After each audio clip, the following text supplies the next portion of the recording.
Hello there.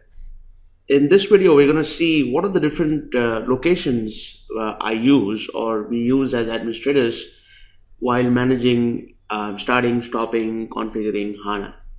So while I was recording the videos, and I thought that we should have a specific video where I just focus on the different parts I'm using, as there's a good chance that we might get confused. Okay. So the first thing is your root home and your file system. So your whatever directory you mount or whatever you share is going to be at MND, and then from this point HDFS, and then this is the directory where whatever software you have or whatever you want to share can be shared. Now that's where we had our SAP HANA software, right? And then we installed the software. So once you install the software, you will see a folder called Hana, Hana right here in the file system. Okay. So when you go inside the Hana folder, you will have three folders, subfolders. One is for the data, where you take the backups. You don't want to say backups, but where you store your persistent data. And then you have your logs, where you store your persistent logs. And then you have a shared folder where different hosts can communicate within each other using the shared folder. Now, after the installation is complete, if you want to do any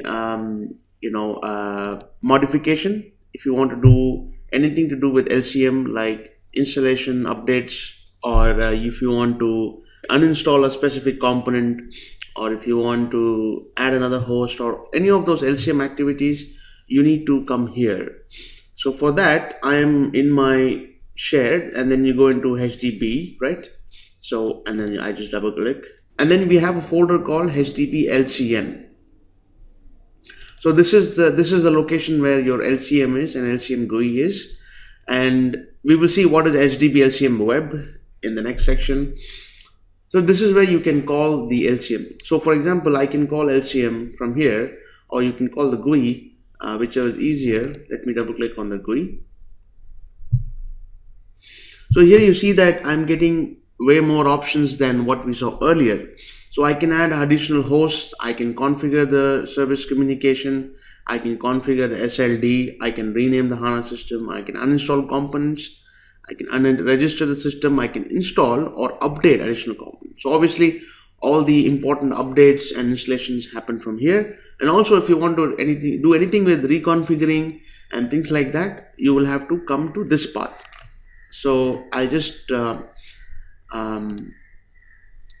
point you to the path again. So we are in, I'll go back to file system, right?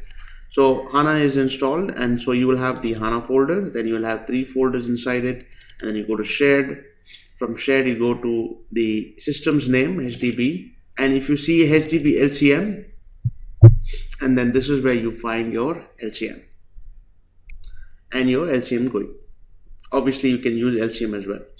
Now let's go back, and now there's another path you can use, which is user, and then go to SAP, and then go to HDB, and then HDB 00. This is where all the HDB commands are. So what is the HDB command? Let me show you. So you open your terminal and you log into the system as an HDB ADM user. So I use the command su, and then I say HDB ADM. So I'm currently logged in as HDB ADM user, and then I can call the command /HDB, and I'm just going to call the help. So it tells you about all the commands which we have inside the HDB command. So we have start, stop, reconfiguration, restart, version, info, proc, and then we have kill. So you have all these following the HDB. For example, let's say you want to see the version. So HDB space version. So it talks about the version 9.1 and all the other parts.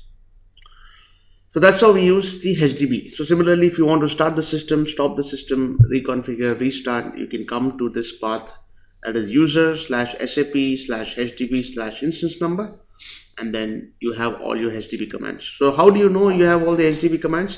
So you should see this this particular file called HTTP.